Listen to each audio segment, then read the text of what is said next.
ہے کہ جی کہیں ایئرپورٹ پہ آتے جاتے میاں بیوی ایک دوسرے کو گلے لگا سکتے ہیں، جیسے ماں بیٹے بھی لگا رہے ہوتے ہیں، بہن بھائی بھی گلے لگ رہے ہوتے ہیں، تو کیا میاں بیوی بھی اس طرح کر سکتے ہیں؟ لیکن حیا جو ہے نا، حیا، یہ ہم لوگ چونکہ اب یورپ سے سب کچھ سیکھ رہے ہیں تو ہر چیز ہی وہاں سے لے رہے ہیں ہم۔ حیا نبی صلی اللہ علیہ وسلم کو بھی پسند، قرآن کو بھی پسند، قرآن نے حیا کو پروموٹ کیا ہے۔ تو یہ حیا کا تقاضا یہ ہے کہ میاں بیوی سب کے سامنے گلے نہ ملیں، ایئرپورٹ پہ جاتے ہوئے مصافحہ کر لیں، گلے ملنے کی کیا ضرورت ہے؟ تو یہ اس سے بے حیائی پھیلتی ہے سوسائٹی میں، اتنا لبرل نہ بنے۔ اسی طرح بہنوں کے ساتھ گلے ملنا جوان بھائی کا، یہ بالکل جائز، یہ تو گھر میں بھی نہیں ملنا جائز ہے۔ ماں بیٹے مل سکتے ہیں، ماں اگر ایجڈ ہے، بوڑھی ہے، کیونکہ ایئرپورٹ پہ اگر جوان ماں ہے اور جوان بیٹا ہے تو پھر لوگوں کو غلط فہمی ہوگی، لوگوں کی کیا پتہ یہ ان کی ماں ہے۔ تو لیکن اگر واقعی ایجڈ ہے، بوڑھی خاتون ہے، دیکھنے سے لگ رہا ہے کہ یہ معمر خاتون ہے، تو پھر ایئرپورٹ پہ وہ گلے مل سکتی ہیں اپنے بیٹے کے ساتھ۔ تو جو ہے، لیکن میاں بیوی یا بہن بھائی گلے ملیں، بہن بھائی تو گھر میں بھی گلے نہیں مل سکتے، جوان بھائی جوان بہن کو گلے نہیں مل سکتا، اور صرف مصافحہ کریں، یا بڑا بھائی ہے تو چھوٹی بہن کے سر پہ ہاتھ رکھ لے، اس سے زیادہ قریب نہیں جانا چاہیے۔ اور میاں بیوی ہیں تو وہ بھی کھلے عام گلے ملنا یا اتنا بے تکلف ہونا اس شرم و حیا کے بالکل خلاف ہے۔ تو شریعت حیا کو پروموٹ کرتی ہے، بے حیائی کو اللہ تعالیٰ پسند نہیں کرتے۔ آج گلے مل رہے ہیں، کل تھوڑا سا آگے شروع ہو جائیں گے۔ مجھے ایک صاحب نے بتایا کہ میں ایک مسجد میں تھا باہر کسی کنٹری کی، کوئی اسلامی ملک تھا لیکن ذرا ماڈرن ملک ہے، تو کہتے ہیں میں نے نماز سے جب فارغ ہوا تو ایک خاتون آئی، امام صاحب کھڑے ہوئے اور اس خاتون کے گالوں پہ کس کیا انہوں نے، سب کے سامنے، مسجد کے اندر نا۔ تو کہتے ہیں میں حیران ہو گیا، میں نے کہا بھائی یہ کیا ہو رہا ہے مسجد کے اندر، اس طرح کی حرکت ہو رہی ہے؟ تو کہتے ہیں لوگوں نے کہا کیا ہے، امام صاحب کی بیوی ہے یہ؟ تو کہتے ہیں میں نے کہا بھائی بیوی ہے تو گھر میں جا کے جو مرضی کریں، یہ مسجد میں کیوں کر رہے ہیں؟ تو یہ ہے ماڈرنزم کے نتائج۔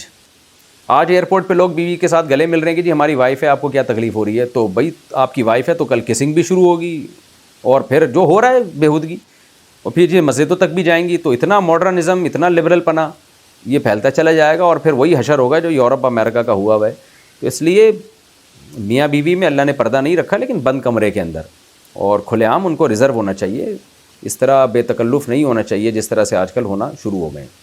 اسی طرح خواتین بھی گلے مل رہی ہیں آج کل مردوں کے سامنے ایک دوسرے سے، بہت یہ بھی غلط ہے۔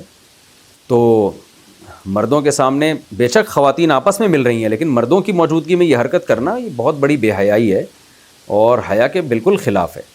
تو نارملی عورت کے سامنے ایک دوسرے سے گلے ملے تو وہ فی نفسی ہی تو ایک جائز عمل ہے، لیکن دیکھیں یہ زمانہ فتنوں کا ہے، یہ زمانہ جو ہے بے حیائی کا زمانہ ہے۔ اس میں جتنا باڈی کا دوسرے سے ڈسٹینس رکھیں اتنا ہی اچھا ہے۔ ایک دوسرے کے ساتھ اپنے جسم کو اس طرح ملانا، بے تکلفی کرنا، یہ فتنوں کا دور ہے۔ اس میں ہومو سیکشولیٹی بھی آج کل بہت پھیل رہی ہے۔ تو میں یہ نہیں کہہ رہا کہ جو گلے مل رہے ہیں وہ غلط ہیں، لیکن اسلام چاہتا ہے کہ برائی کے جو اسباب ہیں نا ان کو بھی ختم کیا جائے۔ مثال کے طور پر کوئی ایجڈ آدمی کسی ایجر لڑکے کے ساتھ بے تکلف ہو رہا ہے، تو ہم منع کرتے ہیں، علماء بھی منع کرتے ہیں، بھائی تم کیوں اس اپنے سے کم عمر بچے کے ساتھ اتنا فری ہو رہے ہو؟ اب وہ دلیل دے کہ اس کی قرآن و حدیث میں غلط ہونے کی دلیل کیا ہے؟ تو ایسا تو کہیں نہیں ہوگا قرآن نے منع کیا کہ چھوٹے بچہ جو ہے اجنبی بچہ آپ اس کو پیار نہ کریں۔ ہم یہی کہیں گے کہ قرآن کیا کہتا ہے کہ برائی کے اسباب اور وسائل کے قریب بھی مت جاؤ۔ تو آج کل سوسائٹی میں ہومو سیکشولیٹی، بچوں کے ریپ کے واقعات، بچوں کے ساتھ بدفعلی کے واقعات بڑھ رہے ہیں، بلکہ ان کو تو قانونی تحفظ دینے کی کوشش کی جا رہی ہے۔ تو ایسے موقع پہ ریزرو ہونا پڑے گا، اس بڑی عمر کے آدمی کو کہا جائے گا کہ آپ اپنے اس سے کم عمر بچوں کے ساتھ ایسے فری مت ہوں، ان سے جسمانی جو ہے نا آپ فزیکل ڈسٹینس رکھیں ان سے۔ اب وہ جواب میں کہے کہ کیا آپ کی نیت، کیا آپ مجھے برا سمجھتے ہیں؟ تو ہم کہیں گے بھائی ہم آپ کو برا نہیں سمجھتے، لیکن 100 میں ایک اگر برا ہوتا ہے نا تو وہ اس کلچر کا فائدہ اٹھاتا ہے ناجائز، تو اس ایک برے کی وجہ سے 99 پہ بھی پابندی لگائی جاتی ہے۔ تو جیسے مردوں میں اس طرح کی ہومو سیکشولیٹی پھیل رہی ہے، خواتین میں بھی بہت زیادہ اس طرح کی جو ہے نا وہ حرکتیں پھیل رہی ہیں میڈیا کے ذریعے، اور اس کو پروموٹ بھی کیا جا رہا ہے۔ تو اگر 100 خواتین میں ایک بھی اگر بری ہیں تو 99 کو روکا جائے گا اس عمل سے، تاکہ اس ایک بری کو بھی موقع نہ ملے۔ تو مطلب یہ نہیں ہوتا کہ ہم عورتوں سے، خواتین سے بدگمان ہو رہے ہیں۔ تو اس طرح جوان عورت کو جوان عورت سے بھی اپنا جسم کا فاصلہ رکھنا چاہیے، صرف مصافحہ کریں۔ گلے ملنا ہے تو گردن سے گردن ملانا، وہ بھی کبھی کبھار جیسے عید پہ ہوتا ہے یا کوئی بہت ہی خاص موقع پہ گلے ملا جاتا ہے، لیکن نارملی باڈی کو باڈی سے دور رکھنا چاہیے۔ اور یہ ویسے بھی برا لگتا ہے کہ کسی کے ساتھ ہمیں یاد ہے کہ بچپن میں جب گلے ملتے تھے نا، ایسے بعض لوگ ایسے ایک دوسرے سے چپکتے ہیں جیسے پتہ نہیں کوئی ایلفی سے ان کو چپکا دیا کسی نے. ان کی نیتیں بری نہیں ہیں، لیکن یہ عمل دیکھنے میں کتنا گندا لگتا ہے، کتنا برا عمل لگتا ہے. تو جو خاندانی لوگ ہوتے ہیں، عزت دار لوگ ہوتے ہیں، وہ جسم کا مذاق کبھی بھی برداشت نہیں کرتے، ہمیشہ ڈسٹینس کے ساتھ بیٹھتے ہیں اور بات چیت کرتے ہیں. کبھی بہت خاص کہیں لمبا سفر ہے یا کوئی عید بقرعید ہے تو ٹھیک ہے گلے مل لیے، یا کوئی شادی بیاہ کا موقع ہے. نارملی یہ کام نہیں کرنا چاہیے، نہ خواتین کو آپس میں نہ مردوں کو آپس میں کرنا چاہیے. اور مرد اور عورت کا یا میاں بیوی کا سب پیسوں سے ایسا کرنا جائز ہے؟ حسن صاحب نوشہرہ سے: نہیں جی، اس سے زکوٰۃ ادا نہیں ہوگی. زکوٰۃ میں یہ ضروری ہے کہ پیسے یا اس سے خریدی گئی کوئی چیز وہ آپ غریب کو اس کا جب تک مالک نہیں بنائیں گے زکوٰۃ ادا نہیں ہوگی. تو جذبہ آپ کا بہت اچھا ہے، تو اس جذبے پر عمل کرنے کے لیے بہتر ہے کہ آپ زکوٰۃ کے علاوہ پیسوں سے دکان بنائیں اور پھر آپ اس میں راشن زکوٰۃ کے پیسوں سے ڈال دیں، اور جو آپ کو لگے مستحق ہے اس کو آپ فری میں دے دیں. قیمت 1 روپے بھی اگر آپ نے لے لی تو پھر وہ زکوٰۃ ادا نہیں ہوگی، یہ خوب سمجھ لیں. فری میں دے دیں اور اس کا حساب رکھیں کہ بھائی فری میں کتنے لوگوں کو ہم نے دے دی ہے، تو دیکھیں اس مالیت کے پیسے اگر ادا ہو گئے ہیں تو جتنی زکوٰۃ بنتی ہے اتنا راشن آپ اگر آپ فری میں دے چکے ہیں تو ہو جائے گا. ہاں جو مستحقین نہیں ہیں ان سے آپ پیسے لیں تو وہ پھر زکوٰۃ میں منہا نہیں کر سکتے. تو خلاصہ یہ کہ زکوٰۃ سیدھا آپ کو فقیر کو اس کا مالک بنانا پڑے گا، چاہے ان پیسوں سے یا ان کے عوض میں کوئی راشن خرید کے مالک بنا دیں. تو یہ جو آپ کی نیت ماشاءاللہ اچھی ہے، اس سے آپ بہت اچھا کام کر سکتے ہیں. تو یہ زکوٰۃ کے پیسوں سے دکان نہ بنائیں، دکان آپ ویسے صدقے کے پیسوں سے بنا لیں، نفلی صدقہ، اور اس میں راشن آپ جو فری میں راشن دیں گے وہ زکوٰۃ میں مائنس کر سکتے ہیں. سود کے پیسوں سے مسجد تعمیر کرنا: کیا سود کے پیسوں سے مسجد بنائی جا سکتی ہے؟ نیز اس قسم کی مسجد میں نماز پڑھنا اور اس کی تعمیر و ترقی میں حصہ لینے کا کیا حکم ہے؟ سود کے پیسوں کا مطلب کیا ہے پہلے یہ سمجھیں، یہ آج کل لوگ بڑے کنفیوز ہوتے ہیں. ابھی کچھ دن پہلے ایک صاحب نے مسئلہ پوچھا کہ ایک آدمی نے بینک سے سودی قرضہ لیا، اب وہ میرے ساتھ مل کے بزنس کرنا چاہ رہا ہے، تو میں بزنس نہیں کروں گا کیونکہ وہ تو سودی پیسوں سے کاروبار کر رہا ہے، تو میں اس کے ساتھ بزنس نہیں کر سکتا. تو میں نے کہا کہ بھائی سود وہ رقم ہوگی جو یہ بینک کو دے گا. یہ جو لون انہوں نے لیا ہے یہ سودی رقم نہیں ہے، یہ تو حلال رقم ہے. ہاں گناہ اس بات کا ہوگا کہ آپ نے سود پہ قرضہ لیا کیوں. نبی صلی اللہ علیہ وسلم نے فرمایا سود لینے والا اور دینے والا دونوں پر اللہ کی لعنت ہے. لیکن سودی رقم ہم اس رقم کو نہیں کہیں گے جو آپ نے لون لیا ہے، سودی رقم ہم اس رقم کو کہیں گے جو لون پہ آپ نے انٹرسٹ دیا ہے، یا آپ نے کسی کو لون دے کر اس پہ جو آپ پروفٹ لیا ہے انٹرسٹ کی صورت میں، سود کی صورت میں، وہ رقم سودی ہے. تو اب بات واضح ہو گئی کہ یہ جو آپ نے پوچھا ہے کہ زکوٰۃ کے سود کے پیسوں سے مسجد تعمیر کرنا، تو سود کے پیسوں کا مطلب یہ ہے کہ آپ نے کسی کو رقم دی تھی ادھار اور اس رقم پہ آپ کو سود ملا، اس رقم سے اگر آپ مسجد تعمیر کر رہے ہیں تو بہت بڑا گناہ ہے یہ، بلکہ ایمان خطرے میں پڑ جائے گا. آپ حرام اور ایک ناپاک گندے مال سے آپ مسجد تعمیر کر رہے ہیں. اگر کسی نے مسجد تعمیر کر دی تو پھر اس مسجد میں نماز پڑھنا بھی جائز نہیں ہے. لیکن اگر کسی نے بینک سے لون لے کر مسجد بنائی ہے تو لون لینے کا عمل بہرحال گناہ کا عمل ہوا ہے، لیکن مسجد وہ اس کو یہ نہیں کہیں گے کہ سود کی یا حرام کی رقم سے مسجد بنی ہے. تو اس رقم سے کوئی کاروبار کر رہا ہے تو وہ کاروبار کی ارننگ بھی حلال ہے، اس سے کوئی گھر بنا رہا ہے تو اس کے گھر میں رہنا بھی حلال ہے. مسجد بنائے گا تو مسجد بھی جائز ہوگی، البتہ بے برکتی ضرور ہے کیونکہ آپ نے غلط طریقے سے قرضہ اٹھایا ہے کہیں سے، تو یہ ناجائز. دوسرا مسئلہ سود کے پیسوں کا مطلب ہے کہ یہ بھی لوگ سمجھتے ہیں کہ سودی بینک میں جو آدمی جاب کر کے تنخواہ لے رہا ہے تو یہ بھی سودی رقم نہیں ہے لیکن ہے حرام، کیونکہ ناجائز کام کے عوض میں آپ کو تنخواہ دی جا رہی ہے. تو تنخواہ تو حلال پیسوں سے دی جا رہی ہے، کیونکہ بینک اپنی جو ارننگ ہے نا، جو پروفٹ ہے، وہ الگ سے نکال کے نہیں رکھتا کہ اس پروفٹ میں سے لوگوں کو تنخواہیں دے رہا ہو. کہتا تو بینک یہی ہے کہ میرا جو سودی پروفٹ ہے میں اس میں سے تنخواہیں دوں گا، لیکن صرف کہتا ہے، فزیکلی ایسا ہوتا نہیں ہے، بلکہ لوگوں کی جو حلال رقمیں بینکوں کے اکاؤنٹ میں رکھی ہوئی ہوتی ہیں اسی حلال میں ہی بینک کی جو لوگوں سے سود لیتا ہے وہ سود اس میں شامل ہوتا رہتا ہے اور حلال اس میں غالب ہوتا ہے. تو لہذا بینک جب اپنے امپلائیز کو تنخواہ دیتا ہے تو اسی مشترکہ کھاتوں سے وہ تنخواہیں دے رہا ہوتا ہے، اس میں حلال غالب ہے تو وہ تنخواہ حلال رقم سے دی جاتی ہے. لیکن بینک کے امپلائی کے لیے وہ حرام اس لیے بن جاتی ہے کہ امپلائی ایک ناجائز کام کے بدلے میں تنخواہ لے رہا ہے. اس کی مثال ایسے ہے جیسے آپ اپنی خون پسینے کی حلال کمائی کسی مزدور کو دیں یا کسی ملازم کو دیں, اور ملازم سے کام آپ ناجائز لے رہے ہیں, اس سے کہہ رہے ہیں کہ یہ ناجائز کام کر اور اس کے بدلے میں مجھ سے یہ فلاں کو مار کے آ جا, مثلاً فلاں کو قتل کروا دیا آپ نے, فلاں کو خام خواہ میں ظلم کروا دیا, اور اس ظلم کے بدلے میں آپ اس کو یہ پیسے دے رہے ہیں. تو پیسے تو حلال سے دے رہے ہیں, لیکن سامنے والے کے لیے وہ حرام اس لیے ہیں کہ ناجائز کام کے بدلے میں دیے جا رہے ہیں. تو پتہ چلا حرام دو طرح کا ہوتا ہے, ایک یہ کہ وہ رقم ہی حرام ہے, ایک یہ کہ رقم تو حلال ہے لیکن جس کام کے بدلے میں دی جا رہی ہے وہ کام حرام ہے. تو جو سودی بینکوں میں جاب کرنے والے لوگ ہیں, ان میں جو لوگ بھی کسی بھی طرح سے سودی کام میں ملوث ہیں, جیسے کہ رسول اللہ صلی اللہ علیہ وسلم نے فرمایا سود کی وجہ سے 4 آدمیوں پر لعنت ہوتی ہے, سودی معاملے کو, سود لینے والا, سود دینے والا, سودی معاملے کو لکھنے والا اور اس پر گواہ بننے والا. تو کوئی سودی بینک میں کسی بھی طرح سے سودی لین دین میں انوالو ہے تو اس کی ارننگ حرام ہے, چاہے بینک اپنے مشترکہ کھاتوں سے ہی دے رہا ہو. تو کیونکہ ناجائز کام کے بدلے میں تنخواہ مل رہی ہے, جب حرام ہے تو اس حرام تنخواہ سے جو بینک کا امپلائی ہے وہ نہ وہ قربانی کر سکتا ہے, نہ وہ حج کر سکتا ہے, نہ وہ صدقہ خیرات کر سکتا ہے, نہ وہ مسجد بنا سکتا ہے. اگر اس حرام رقم سے بھی کسی نے مسجد بنائی ہے تو وہ بھی ناجائز ہے. ایک بات تو یہ ہو گئی. البتہ سودی بینکوں میں کچھ لوگ ایسی جاب کر رہے ہوتے ہیں جس میں وہ سود سے براہ راست ملوث نہیں ہوتے, اس میں کسی بھی طرح سے معاون مددگار نہیں بن رہے. جیسے اسٹیٹ بینک میں بہت سارے ایسے شعبے ہیں, مثال کے طور پر اسٹیٹ بینک میں ایک آدمی کا کام پرانے نوٹ لے کر نئے نوٹ دینا ہے, تو یہ کام جائز ہے, اس کے عوض میں تنخواہ بھی حلال ہوگی. یا کوئی چوکیدار لگا ہوا ہے, یا کوئی الیکٹریشین ہے جس کا کام بلب صحیح کرنا ہے, یا پنکھے ٹھیک کرنا ہے, یا ایئر کنڈیشن صحیح کرنا ہے, یا صرف بینک کی عمارت بنانا ہے, تو ایسے لوگوں کی تنخواہ اور ان کو جو کمیشن ملے گا وہ حلال ہوگا, کیونکہ یہ ناجائز کام کے بدلے میں ان کو نہیں دیا جا رہا. تو یہ چند چیزیں ہیں, لوگ ان سب چیزوں کو نا آپس میں گڑبڑ کر دیتے ہیں. تو یہ بہت اہم مسئلہ ہے, اس کو اچھی طرح سے آپ سمجھنے کی کوشش کریں. ہاں اب بات نکل ہی گئی ہے تو میں اور ڈیٹیل بتا دیتا ہوں کہ بعض لوگوں کی آمدن میں حلال حرام مکس ہوتا ہے. جیسے سود یعنی بینک میں جاب کر رہے ہیں, حرام تنخواہ بھی آ رہی ہے, لیکن اس کے علاوہ بھی ان کے پاس حلال ذرائع ہیں.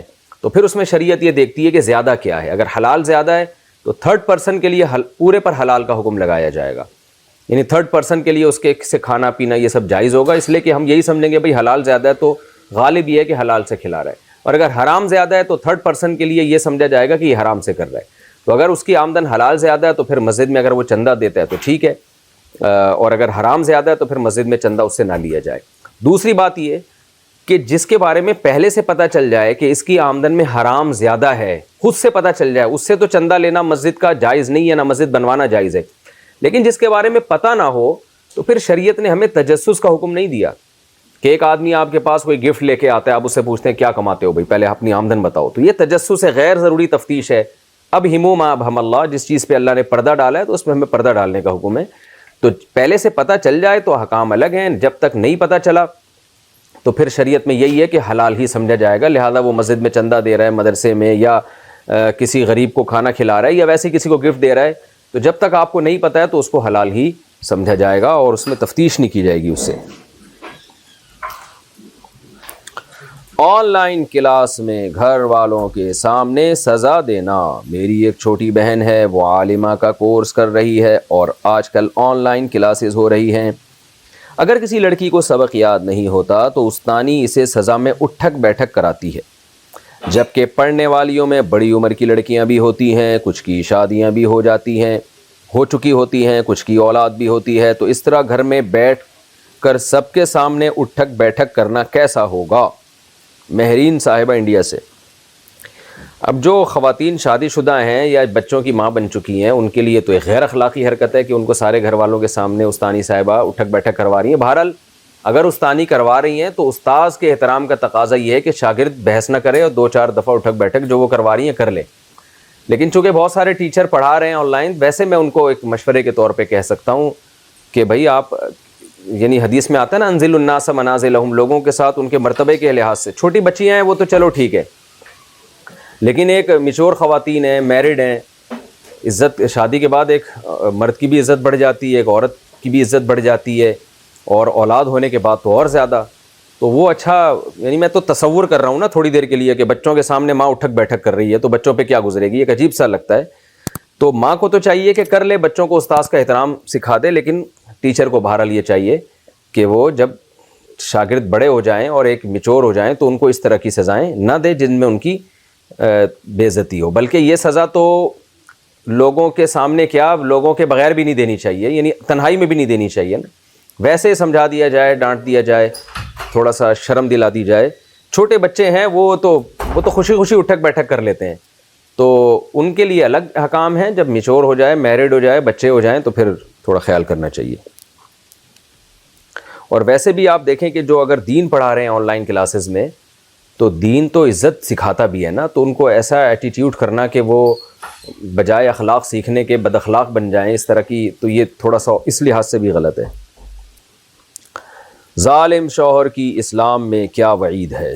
میرے شوہر باہر ملک میں رہتے ہیں، حال ہی میں انہوں نے ایک ویڈیو اپلوڈ کی ہے جس میں ہے کہ جو بیوی اپنے شوہر کی نافرمانی کرتی ہے اور اس کا شوہر اس سے خوش نہیں ہے تو وہ جہنم میں جائے گی۔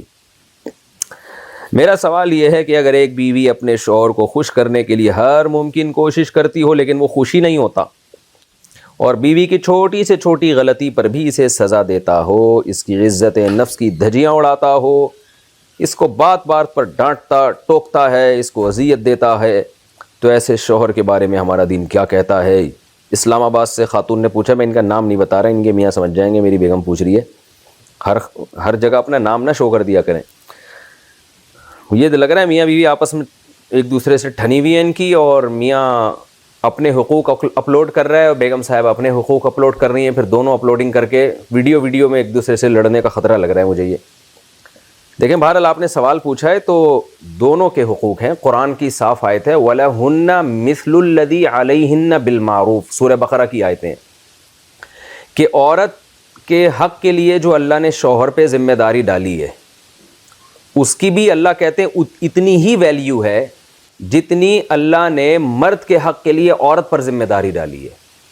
یعنی شوہر اگر بیوی کا حق ادا نہیں کرتا، اس کو عزت نہیں دیتا، بات بات پہ اس کو بلا وجہ ٹارچر کر رہا ہے، تو وہ بھی گنہگار ہوگا اتنا ہی جتنا بیوی اگر شوہر کا حق ادا نہیں کرتی تو وہ گنہگار ہوگی۔ تو اس لیے اللہ نے وَلَهُنَّ مِثْلُ الَّذِي عَلَيْهِنَّ، اللہ نے شوہر کو بتا دیا کہ بھئی حقوق کی تاکید کی نوعیت ایک جیسی ہے۔ حقوق کی نوعیت تو الگ ہے، عورت پہ الگ قسم کے حقوق ہیں، شوہر پہ بیوی کے الگ قسم کے حقوق ہیں، لیکن ان دونوں کی ویلیو میں کوئی فرق نہیں ہے۔ یعنی مرد یہ دھونس نہیں جما سکتا عورت کے اوپر کہ تم اگر میرے حقوق ادا نہیں کرو گی تو جہنم میں جاؤ گی، اور میں اگر تمہارے حقوق ادا نہیں کروں گا تو اس سے کچھ بھی نہیں ہوگا۔ ایسا نہیں ہے، اگر وہ جہنم میں جائے گی تو آپ اگر حقوق ادا نہیں کرتے تو آپ کے بھی جہنم میں جانے کے اتنے ہی چانسز ہیں۔ اسی طرح عورت بھی شوہر پہ دھونس نہیں جما سکتی کہ بھئی میرے حقوق ادا نہیں کرو گے تو جہنم میں جاؤ گے، تو بھئی آپ بھی نہیں کریں گی تو آپ بھی جہنم میں، وہ بھی نہیں کرے گا تو وہ بھی جہنم میں۔ تو اس لیے اللہ نے قرآن میں سورہ بقرہ میں صاف فرما دیا کہ دونوں پر ذمہ داریاں ایک جیسی ہیں۔ ایک جیسی کا مطلب دونوں کی اہمیت ایک جیسی ہے، ویلیو ایک جیسی ہے۔ تو اس لیے اگر واقعی آپ کے شوہر ایسا کر رہے ہیں، عزت نہیں دیتے، بات بات پہ ڈانٹتے ہیں، تو بالکل غلط کر رہے ہیں۔ ہمارے سامنے رسول اللہ صلی اللہ علیہ وسلم کی صحیح حدیث موجود ہے، فرمایا خیارکم خیارکم لأہلہ، تم میں سب سے بہتر وہ ہے جس کا سلوک اپنے گھر والوں کے ساتھ اچھا ہے۔ بعض مردوں کو ہم نے دیکھا ہے دوستوں میں ہا ہا ہو چل رہا ہے اور گٹر کے ڈھکن پہ بیٹھے ہوئے ساری رات، اور سگریٹ چل رہی ہے اور محفلیں لگ رہی ہیں، اور گھر آتے ہی ایسے جیسے کوئی چنگیز خان گھر کے اندر داخل ہو رہا ہے، ہلاکو خان داخل ہو رہا ہے، اور ابھی جو ہے وہ پتہ نہیں کیا تباہی مچا دے گا یہ گھر آتے ہی۔ تو امی عائشہ رضی اللہ تعالی عنہ فرماتی ہیں نبی مسکراتے چہرے کے ساتھ گھر میں آتے، سلام کرتے سب سے پہلے۔ امی عائشہ فرماتی ہیں نبی صلی اللہ علیہ وسلم برتن میں جس جگہ منہ لگا کے پانی پیا کرتی تو اسی جگہ اپنے لب مبارک کو رکھ کے پانی پیا کرتے، تو یہ محبت کا اظہار تھا۔ بسا اوقات ایسا ہوا ہے کہ امی عائشہ رضی اللہ تعالی عنہ نے مسواک استعمال کی، اسی کو دھو کے نبی نے اسی مسواک کو استعمال کیا۔ علماء کہتے ہیں یہ بھی اظہار محبت کے لیے۔ تو عورت کو چاہیے کہ وہ شوہر کی جائز چیزوں میں اطاعت کرے، اس کی مخالفت نہ کرے، اور وہ بیسک چیزیں کیا ہیں، شوہر اگر گھر سے باہر جانے سے منع کر رہے تو نہ جائے، شوہر کی مرضی کے بغیر کسی کو گھر میں نہ لے کر آئے، شوہر کے مال میں خیانت نہ کرے۔ خیانت میں یہ بھی ہے کہ اڑا رہی ہیں بازاروں میں جا کے اس کا مال، اس کو ایسا خرچوں کا مکلف بنا رہی ہیں جس کی اس میں طاقت نہیں ہے، وہ بیچارہ مہنگائی میں دبا جا رہا ہے اور آپ کے خرچے ہی ختم نہیں ہو رہے۔ تو یہ بیسک حقوق ہیں اس کے، اور مرد کی ذمہ داری ہے کہ وہ مالی لحاظ سے اس کا خیال کرے، اس کو عزت دے۔ وہ باندی نہیں ہے، لونڈی نہیں ہے، وہ بیوی ہے، تو اس کو پاؤں کی جوتی نہ سمجھے، عزت کے ساتھ اس سے بات کیا کرے اور اس کے بیسک حقوق کا خیال کرے۔ تو دونوں پر ایک دوسرے کی برابر ذمہ داریاں ہیں، اس میں فرق نہیں ہے۔ غیر مسلم کے استعمال شدہ کپڑے کیا ہم پہن سکتے ہیں؟ اگر کوئی غیر مسلم کسی غریب مسلمان کو اپنے استعمال شدہ کپڑے دے دے تو کیا وہ اس سے لے سکتا ہے یا نہیں، اور اس میں اس کی نماز ہوگی یا نہیں ہوگی؟ حبیب الرحمن سندھ سے۔ جی ہو جائے گی، نماز جائز ہے بالکل، لیکن بہرحال مسلمان کی غیرت اور حمیت کا تقاضا یہ ہے کہ وہ غیر مسلموں کو دے، ان سے لینے والا نہ بنے۔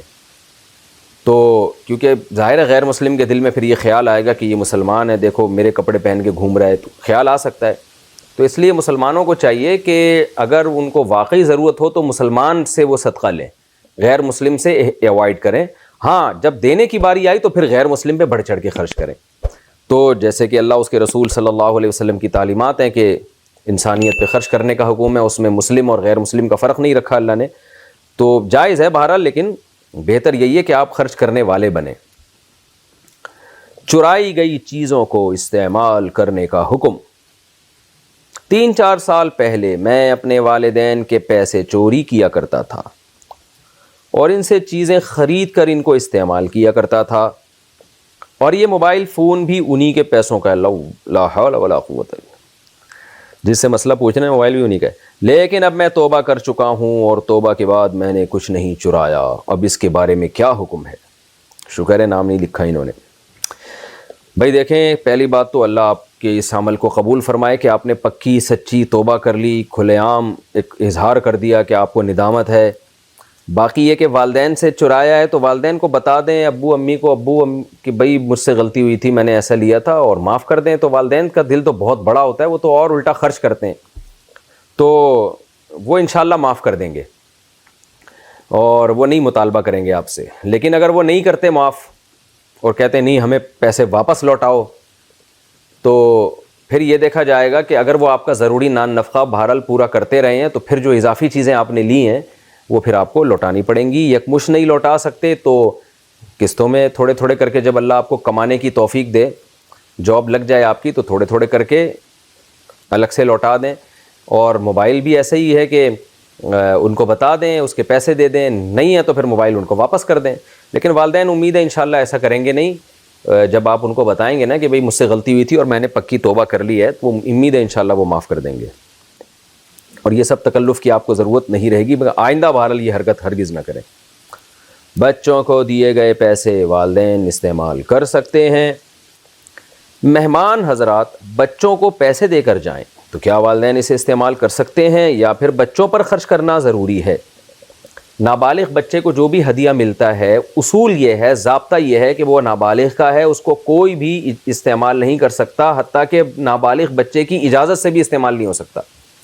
لیکن والدین اتنا کر سکتے ہیں کہ پہلی کوشش تو یہ کہ بچوں ہی کے لیے اس کو استعمال کریں، دوسرا یہ کہ یہ کر سکتے ہیں والدین کہ بطور قرض وہ استعمال کر سکتے ہیں، یعنی وہ بچوں کے ابھی ضرورت نہیں ہے تو والدین نے استعمال کر لیے، اس نیت کے ساتھ کہ ہم اتنے پیسے بچوں پہ اپنی جیب سے خرچ کر دیں گے، اور جو کر ہی رہے ہوتے ہیں والدین تو عام طور پر، تو پھر اس نیت کے ساتھ والدین کو اس کی شریعت میں اجازت ہے کہ وہ بچوں کا مال وقتی ضرورت کے لیے استعمال کریں، اس نیت کے ساتھ کہ بھئی ہم یہ ریٹرن کر دیں گے، ہمارا بچہ ہے کہیں بھاگا نہیں جا رہا، ہم اس کو دے دیں گے یہ۔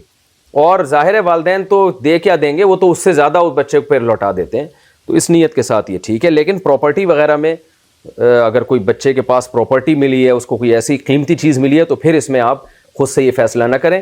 یہ جو میں نے حکم بتایا، یہ جو عیدی اور جیب خرچیاں چھوٹی بہت مل رہی ہوتی ہیں، تھوڑی بہت، اس کے بارے میں نے بتایا آپ کو۔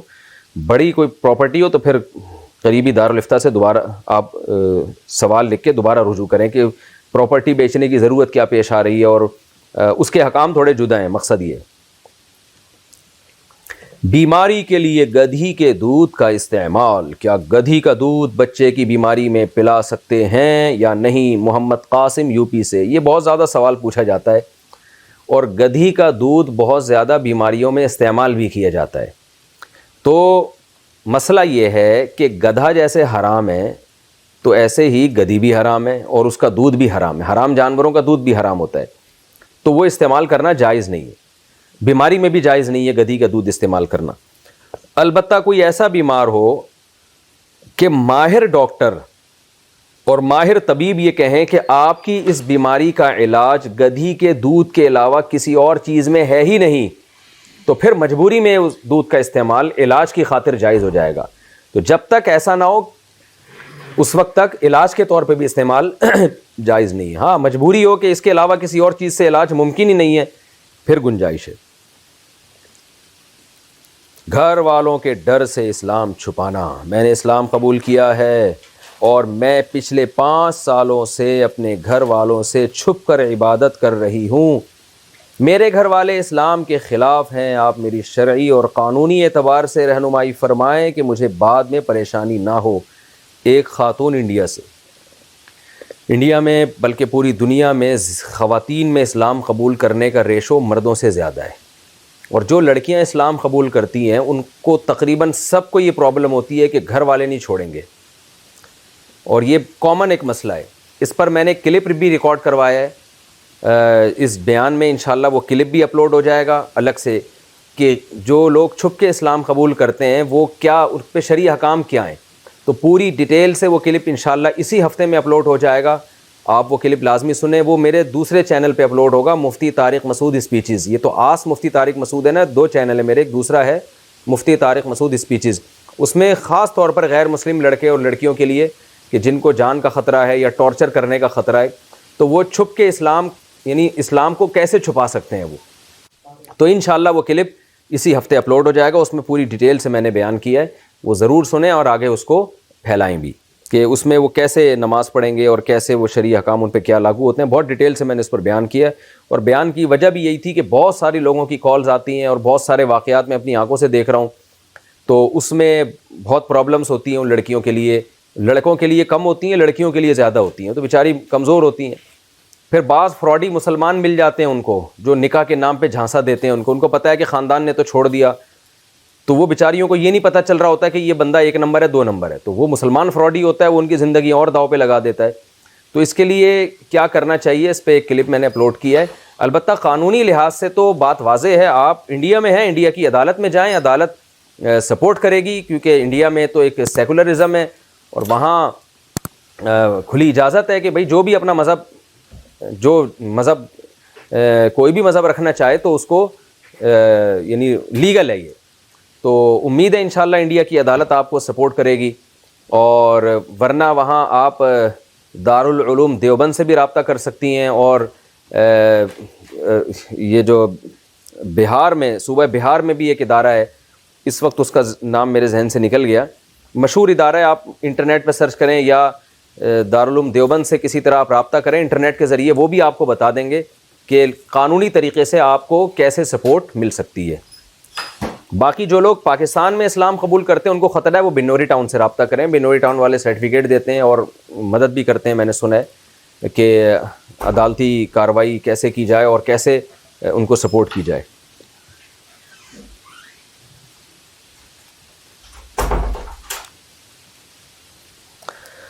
شادی کے بعد کیا زیورات پہننا ضروری ہے؟ کیا خواتین کے لیے شادی سے پہلے یا شادی کے بعد زیور پہننا کوئی ضروری ہے؟ اس طرح مہندی یا سرما لگانے کا کیا حکم ہے؟ بنت عبداللہ، کرناٹک، انڈیا سے۔ دیکھیں، شادی کے بعد بھی ضروری نہیں ہے، شادی سے پہلے بھی ضروری نہیں ہے، لیکن افضل یہ ہے کہ عورت زیور کا استعمال کرے۔ ایک روایت میں آتا ہے کہ رسول اللہ صلی اللہ علیہ وسلم نے خاتون کے ہاتھ دیکھے بغیر مہندی کے، تو آپ نے تنبیہ کی کہ کیا مردوں کا ہاتھ ہے، تو عورت کو چاہیے کہ وہ عورت ہی کے انداز سے رہے، تو وہ استعمال کرے۔ البتہ کنواری لڑکیاں جن کے شوہر نہیں ہیں وہ زیادہ زیب و زینت اختیار کریں اور اس میں فتنے کا اندیشہ ہو تو اس کی حوصلہ افزائی نہیں کی جاتی۔ تو الا یہ کہ کوئی نکاح کرنا چاہتی ہے اور جو ہے وہ رشتے والے آ رہے ہوتے ہیں دیکھنے کے لیے، تو بعض دفعہ وہ بدصورتی کی بیس پہ ریجیکٹ کر دیتے ہیں، تو وہاں زینت اختیار کرنا ٹھیک ہے، کیونکہ نکاح ایک جائز کام ہے، سنت کام ہے، تو اس کی ہر وہ چیز جو نکاح پر ابھارے وہ بھی جائز اور مستحب کام ہے۔ تو شادی سے پہلے بھی زیور کا استعمال جائز ہے، لیکن شریعت میں ترغیب نکاح کے بعد ہے، زیادہ ہے، کیونکہ شادی سے پہلے تو فتنے کا اندیشہ ہے، شادی کے بعد وہ اندیشہ کم ہو جاتا ہے۔ وجہ اس کی ہے کہ سب کو پتہ چل جاتا ہے کہ بھئی یہ کسی کی زوجہ ہے، اور دوسرا شوہر کا حق بھی ہے کہ عورت اس کے لیے زینت اختیار کرے، تو 2 وجہ سے اس کی اہمیت بڑھ جاتی ہے، اس لیے جائز ہے، بلکہ باعث ثواب ہے۔ سگے بہن بھائی کا نام محمد اور عائشہ رکھنا۔ میری بیٹی کا نام عائشہ ہے اور میں اپنے بیٹے کا نام محمد رکھنا چاہتی ہوں، تو کیا دو سگے بہن بھائیوں کا نام محمد اور عائشہ رکھا جا سکتا ہے؟ کیونکہ میرے ذہن میں یہ بات آ رہی تھی کہ رسول اللہ صلی اللہ علیہ وسلم اور حضرت عائشہ رضی اللہ تعالی عنہ کا میاں بیوی والا رشتہ تھا، تو کیا دو بھائی بہنوں کا نام رکھا جا سکتا ہے یا نہیں؟ زوجہ عبداللہ کراچی سے، بالکل جائز ہے، کوئی گناہ نہیں ہے اس میں۔ تو وہ تو آپ صلی اللہ علیہ وسلم تھے اور وہ امی عائشہ تھیں، آپ کا جو بیٹا ہے وہ کوئی نبی تھوڑی ہیں، اور آپ کی بیٹی جو عائشہ ہوگی وہ والی عائشہ تھوڑی ہیں، تو نام کسی کا بھی رکھا جا سکتا ہے۔ یہ اشکال تو پھر اور باقی جگہوں پر ہوگا کہ بھئی حضرت ابو بکر کا نام ان کی کنیت ابو بکر تھی، اب آپ کسی کا نام ابو بکر نہیں رکھ رہے، اب کیونکہ باپ کا نام جو ہے وہ، ماں کا نام فار ایگزامپل عائشہ ہے، تو آپ یہ سوال کر سکتے ہیں بھئی ماں کا نام عائشہ اور بیٹے کا نام ابو بکر کیسے ہو گیا، حالانکہ نبی کے دور میں تو الٹا تھا، ابو بکر والد تھے اور بیٹی عائشہ تھیں۔ تو یہ تو بہت زیادہ یعنی پیچیدگیوں میں بات چلی جائے گی، تو یہی جواب دیا جائے گا بھئی وہ عائشہ اور تھیں، یہ عائشہ اور ہے، وہ محمد صلی اللہ علیہ وسلم اور تھے، یہ تو آپ کا بیٹا محمد ہے، یہ وہ والے محمد صلی اللہ علیہ وسلم تھوڑی ہیں۔ تو ایک صاحب مجھے کہنے لگے میں اپنے بیٹے کا نام محمد رکھنا چاہتا ہوں، میں نے کہا رکھیں، کہہ رہے یار پھر میں اس کو ٹھکائی کیسے لگاؤں گا کبھی مسئلہ کرے گا تو میں نے کہا بھائی یہ نبی صلی اللہ علیہ وسلم نہیں بن جائے گا آپ کا بیٹا، نہ نبی کی طرح بن جائے گا، بس ایک نام کی برکت لینی ہے کہ اچھا نام ہے، پیارا نام ہے، ہمارے پیغمبر کا تھا تو محبت میں رکھ دیں آپ۔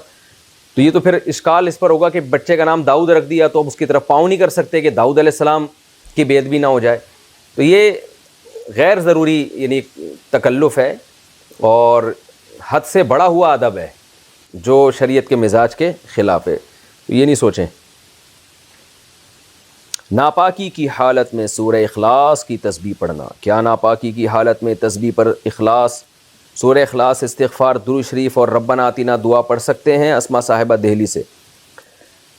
قل هو اللہ احد جو سورہ اخلاص ہے، اگر تلاوت کی نیت سے پڑھی جائے، جیسے کہ عام طور پہ تو تلاوت ہی کی نیت ہوتی ہے، تو حالت جنابت میں، ناپاکی کی حالت میں یا عورت مینسز کی حالت میں نہیں پڑھ سکتی، لیکن رقیہ کے طور پہ جیسے ہم رات کو سورہ اخلاص کی تلاوت کر کے دم کرتے ہیں پوری باڈی پہ، تو یہ بطور رقیہ ہے یا دعا کے طور پر ہے، یہ تلاوت کے طور پہ نہیں ہے، تو بطور دعا کے اگر کوئی پڑھنا چاہے تو پھر سورہ اخلاص تسبیح پہ ناپاکی کی حالت میں بھی پڑھی جا سکتی ہے، لیکن اس میں بسم اللہ الرحمن الرحیم نہ پڑھیں، تاکہ یہ نہ ہو کہ یہ آپ تلاوت کر رہے ہیں، کیونکہ تلاوت سے پہلے بسم اللہ ہوتی ہے نا، تو پھر یہ تسبیح آپ نے بسم اللہ کے بغیر پڑھنی ہے اور دل میں نیت یہ کرنی ہے کہ میں بطور دعا کے اور دم کے طور پر، برکت کے طور پر اس کی میں تلاوت کر رہی ہوں، اور درود شریف اور ربنا آتینا بھی اسی نیت سے، ربنا آتینا بھی قرآن کی دعا ہے نا، تو آپ دعا کی نیت سے پڑھیں، تلاوت کی نیت سے نہ پڑھیں۔ لیبارٹری کا نام ریفر کرنے پر کمیشن لینا، میں پیشے سے ایک ڈاکٹر ہوں، ہمارے پاس کافی مریض ایسے بھی آتے ہیں جن کا ہمیں شوگر ٹیسٹ، الٹرا ساؤنڈ یا خون وغیرہ کا ٹیسٹ کروانا ہوتا ہے، بہت ساری لیب ایسی ہیں جن سے ہمیں یہ آفر کی جاتی ہے کہ آپ اپنے مریض کو ہمارے پاس ٹیسٹ کے لیے بھیجیں جس پر ہم آپ کو 20% کمیشن دیں گے، تو یہ کمیشن لینا کس حد تک جائز ہوگا؟ فاطمہ صدیقی انڈیا سے، جائز نہیں ہے، کیونکہ آپ کو جو پیشنٹ جو فیس دے رہا ہے وہ اس بات کی دے رہا ہے کہ اگر کوئی ٹیسٹ ہے تو آپ اس کو ٹیسٹ لکھ کے دیں، اور اگر کوئی میڈیسن ہے تو آپ اس کو میڈیسن لکھ کے دیں، اور ٹیسٹ بھی وہ لکھ کے دیں جو سستا ہو اور جس میں پیشنٹ کا فائدہ ہو۔ فائدہ کس میں ہوتا ہے؟ سستا ٹیسٹ اور جو پیشنٹ کے گھر کے قریب ہو، یا کوئی ایسی لیبارٹری ہو جو زیادہ بے شک دور ہے لیکن آپ سمجھتے ہیں اس کے رزلٹ میں ایکوریسی زیادہ ہے، تو یہ چیز تو آپ پر دیانتاً واجب تھی اور آپ اس کے پیسے پیشنٹ سے لے چکے ہیں یہ ریفر کرنے کے۔ پھر الگ سے جو کمیشن لیبارٹریوں سے لیا جاتا ہے اس کے جو فسادات سب کے سامنے ہیں کہ ایک جناب مریض یہاں ناظم آباد میں اور لیبارٹری یہاں پر ناگن چورنگی پہ لیبارٹری موجود ہے، اور ڈاکٹر نے جناب کمیشن لیا ہوا ہے جو نارتھ یعنی ناظم آباد کے ایریے کی طرف، وہ بیچارہ گھنٹہ بس میں بیٹھ کے وہاں جا رہا ہے لینے کے لیے، تو صرف آپ کے کمیشن کے چکر میں، تو یہ پیشنٹ کے ساتھ خیانت ہے۔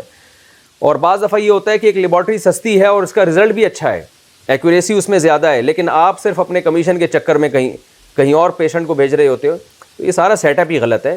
تو اس لیے آپ اپنی فیس بڑھا کر پیشنٹ سے پیسے زیادہ لے لیں، بے شک وہ حلال ہوں گے، غیر اخلاقی تو ہے پیشنٹ کو نچوڑنا لیکن وہ ناجائز نہیں ہے۔ عورت کا سر پر جوڑا باندھنا، کیا آپ صلی اللہ علیہ وسلم کی ایسی کوئی حدیث ہے کہ میری امت کی عورتوں نے اونٹ کے کوہان کی طرح جوڑے باندھے ہوئے ہوں گے۔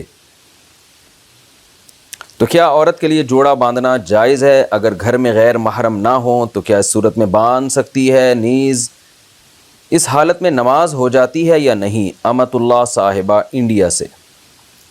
رسول اللہ صلی اللہ علیہ وسلم نے فرمایا کہ قرب قیامت میں ایسی عورتیں پیدا ہوں گی کاسیاتن عاریاتن، لباس پہننے کے باوجود برہنہ ہوں گی، اور فرمایا رؤوسہن کاسنمۃ البخت، ان کے سر ایسے ہوں گے جیسے اونٹ کے کوہان، جیسے اونٹ کا کوہان اٹھا ہوا ہوتا ہے نا، تو ایسے سر ان کے اٹھے ہوئے ہوں گے۔ اس سے صاف پتہ چلتا ہے کہ عورت کے لیے سر کے بال اوپر کی طرف اٹھا کے رکھنا یہ ناجائز اور حرام ہے۔ تو جوڑا باندھنا ہے تو پیچھے کی طرف باندھیں، اوپر کی طرف نہ باندھیں، چاہے محرم ہو یا نہ ہو، اس سے کوئی فرق نہیں پڑتا۔ تو ایسی عورتوں کے بارے میں نبی نے فرمایا لا یجدن ریح الجنہ وان ریحها لیوجد من مسیرۃ کذا وکذا، یہ جنت کی خوشبو بھی نہیں پائیں گی، حالانکہ جنت کی خوشبو تو بہت دور سے محسوس ہوگی۔ اور ایسی حالت میں عورت کے لیے نماز بھی جائز نہیں ہے، مکروہ تحریمی ہے، کیونکہ نماز کے اندر گناہ کا ارتکاب کیا جا رہا ہے۔ تو جب بھی گناہ کے ساتھ نماز پڑھی جاتی ہے تو اس کا اعادہ لازم ہوتا ہے۔ عورتیں نمازوں کا وقت کیسے مقرر کریں؟ یہ بھی امت اللہ صاحبہ نے پوچھا ہے۔ عورتوں کا مردوں کی طرح نماز پڑھنے کا کوئی وقت مقرر نہیں ہوتا، کبھی اذان کے 10 منٹ بعد پڑھتی ہیں، کبھی آدھا گھنٹہ بعد، جبکہ کہا جاتا ہے کہ نماز قائم کرنے کا مطلب یہ ہے کہ اسے مقررہ وقت پر پڑھا جائے۔ اس بارے میں رہنمائی فرمائیں۔ تو مقررہ وقت کا مطلب یہ ہوتا ہے کہ نماز کا ٹائم جس وقت شروع ہو رہا ہے اور جس وقت ختم ہو رہا ہے اس کے بیچ میں پڑھیں، یہ مقررہ وقت ہے اللہ کی طرف سے، کیونکہ ان الصلاۃ کانت علی المؤمنین کتابا موقوتا، اللہ فرماتے ہیں کہ مومنین پر نماز مقررہ اوقات میں فرض ہے۔ یعنی یہ نہیں ہونا چاہیے کہ فجر کی نماز دوپہر کو پڑھی جا رہی ہے، دوپہر کی نماز رات کو پڑھی جا رہی ہے، تو پورے ٹائم میں کسی بھی ٹائم میں پڑھ لیں تو وہ مقررہ وقت ہی کہلائے گا۔ تو فجر صبح صادق کے وقت شروع ہوتی ہے جب سورج 15 ڈگری پر ہوتا ہے، اور آج کل اپلیکیشن ہے اس میں دیکھ لیا جائے، بہت سے علماء کے نزدیک 18 پر، ہماری جو تحقیق اور رائے ہے اس کے مطابق 15 ڈگری پر جب سورج ہوتا ہے تو وہ صبح صادق کے نقشے دیکھ لیں، موبائل میں اپلیکیشن ڈاؤن لوڈ کر لی جائے کہ صبح صادق کا وقت کب شروع ہو رہا ہے اور سورج طلوع کب ہو رہا ہے۔ ذرا سا سورج کا کنارہ نکل گیا تو نماز فاسد ہو جاتی ہے، فجر کا وقت ختم ہو جاتا ہے اور مکروہ وقت شروع ہو جاتا ہے۔ اور پھر قضا اگر پڑھی جائے گی تو پھر مکروہ وقت گزرنے کے بعد، یعنی سورج کا کنارہ نکلنے کے تقریباً 15 سے 20 منٹ کے بعد، اور وہ قضا ہوگی۔ اور ظہر کا وقت شروع ہوتا ہے جب سورج بالکل بلندی پہ پہنچ کے ڈھلکنا شروع ہوتا ہے، تو اس وقت ظہر کا وقت شروع ہو جاتا ہے۔ اور ختم کب ہوتا ہے؟ جمہور علماء کے نزدیک جب ہر چیز کا سایہ ایک مثل ہو جائے، یعنی ایک مثل کا مطلب یہ ہوتا ہے کہ سورج جب بالکل سر پہ پہنچا تھا تو اس وقت دیکھیں ایک چیز 1 فٹ کی ہے، تو جب سورج بالکل کھوپڑی پہ آ جائے نا، بالکل بیچ میں ہو، جتنی بلندی پہ جا سکتا تھا سورج چلا گیا، تو اس وقت دیکھیں 1 فٹ کی کوئی لکڑی ہے، اس کا سایہ کتنا ہے؟ وہ سایہ فار ایگزامپل 1 انچ ہے۔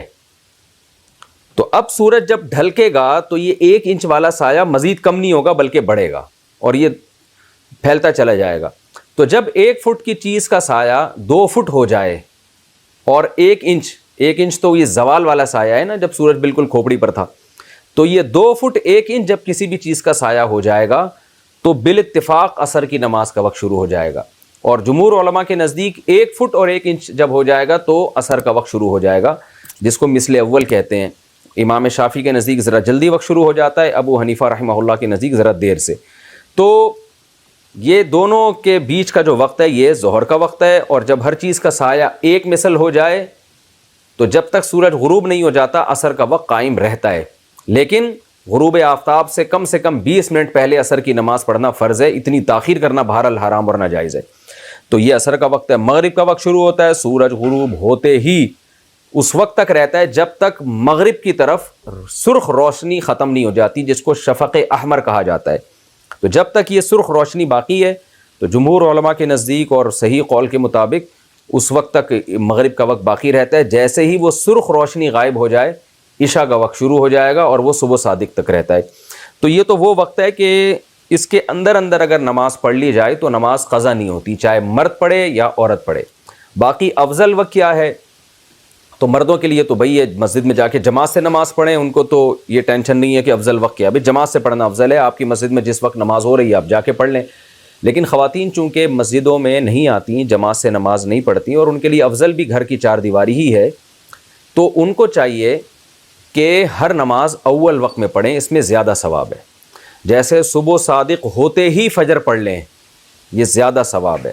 ظہر کا وقت سردیوں میں جیسے ہی وقت داخل ہو فوراً پڑھ لیں، اور گرمیوں میں ذرا دیر سے پڑھیں، جب سورج کی تپش کچھ کم ہو جائے، کیونکہ نبی صلی اللہ علیہ وسلم نے فرمایا کہ ابردوا بالظہر فإن شدۃ الحر من فیح جہنم، گرمی کی شدت جہنم کے اثرات میں سے ہے، یعنی جہنم کی جنس میں سے ہے، تو اس لیے آپ نے فرمایا کہ گرمیوں میں ظہر کو ٹھنڈا کر کے پڑھو۔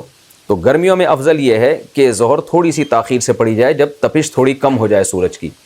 اور عصر میں افضل بہرحال یہی ہے کہ جب ہر چیز کا سایہ دو مثل ہو جائے، یعنی دگنا ہو جائے، تو اور سورج کی تمازت اور اس کی جو تیزی ہے اس میں جب کمی آ جائے تو اس وقت پہ عصر پڑھی جائے، مگر اتنی تاخیر نہ کی جائے کہ سورج غروب ہونے لگے اور اس کی جو ہے نا بالکل اس کو دیکھنا آسانی سے ممکن ہو جائے، اس کی ٹکیا لال ہو جائے، تو اتنی تاخیر عصر میں نہ کی جائے، اس سے پہلے پہلے پڑھ لی جائے۔